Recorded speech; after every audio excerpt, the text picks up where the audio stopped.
and Kev Sutherland, a comic writer and performer who also runs the UK's biggest annual comics festival. Kevin, your witnesses.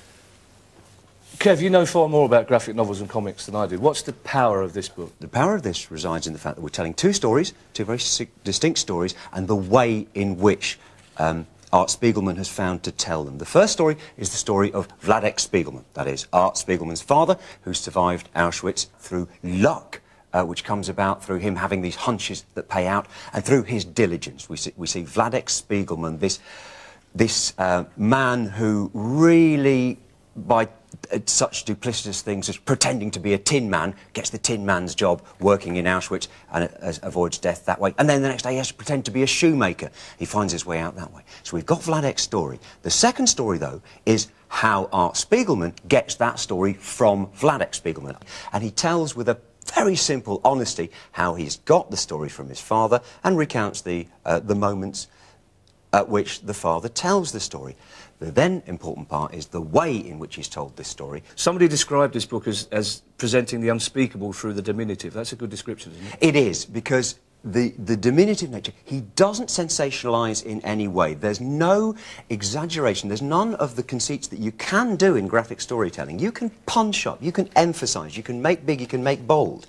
And he's very, not contrivedly but deliberately, made sure he doesn't do that. This is told with very simple and gentle pacing. It uses many of the skills of overlaying that can be done in this form and couldn't necessarily be done so convincingly in any other form. But he doesn't, for example, play on the heartstrings. He's not Spielberg. He's not making us cry.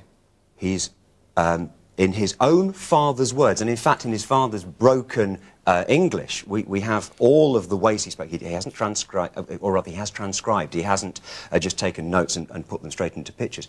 His father tells in his own words what's happening, and that, without any editorialising, is beautifully simple and honest.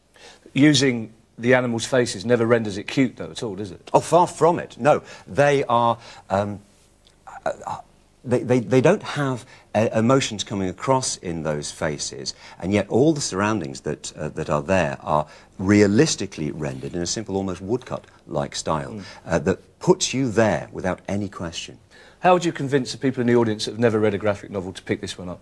Well, the first thing I'd say is forget that you're reading a graphic novel. Forget any qualms or prejudices that you might have about the art form. By the end of this, you will forget you ever had such prejudices. Forget any qualms or prejudices you might have about reading what you may think is just another Holocaust memoir, because, of course, many such stories have been told. By the time you reach the end of this, you'll realise it is much, much more than that.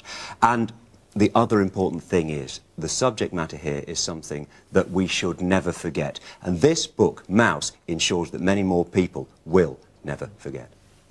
Thanks very much, Kevin. Mariella. Kev, why do you describe it as more than a Holocaust memoir? I mean, I think it's a very powerful book and very, very original. But it does tell a story that I've been told many times before, no less powerful as a result of that. But I wonder what you think there is that's new about this. Well, the fact that it is telling those two stories are a very important part of the nature of the book.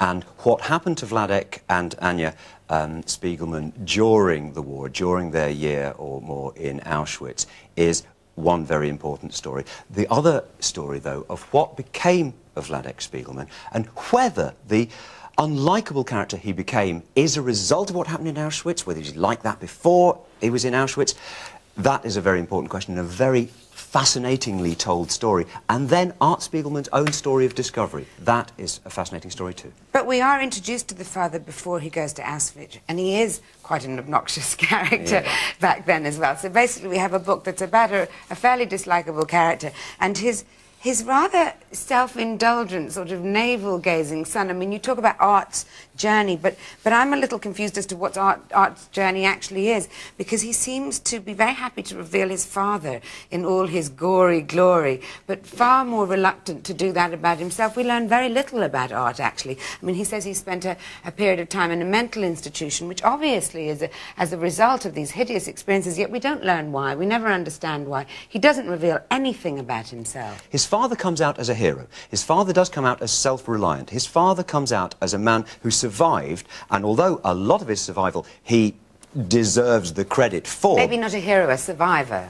But a lot of the survival, he and Art make clear they both put down to luck more than judgment on many, many occasions. And they have discussions about whether the suggestion that a survivor is a hero is to damn those people who didn't survive as if that was their own fault. They explore all of these issues. But Art himself is the one who I think comes across as you say, self-pitying. He is self-deprecating, and it has been as near as you can come to calling it brave, to show himself, warts and all, to show himself as this rather whiny character in therapy, self-pitying. But he has not held back in revealing that to us, and he's not held back in revealing Vladek and letting Vladek reveal himself. Vladek, I think, comes off the better. Kev, thank you very much. Well, a very difficult choice tonight. Two books written with extraordinary intensity, very emotional documents, one in cartoon form, one a novel.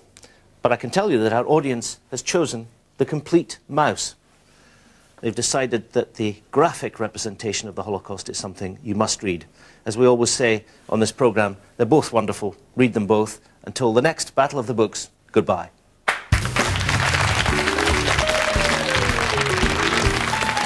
I voted for Mouse. I've never read a graphic novel in my life. I work in a library and I'm surrounded by them, but this is the first time I've actually been tempted to try one. I voted for Mouse.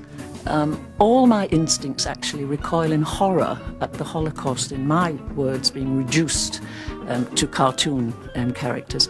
But I was so convinced by the witnesses that I want, in a sense, to be proved wrong. So that's why I voted for this book.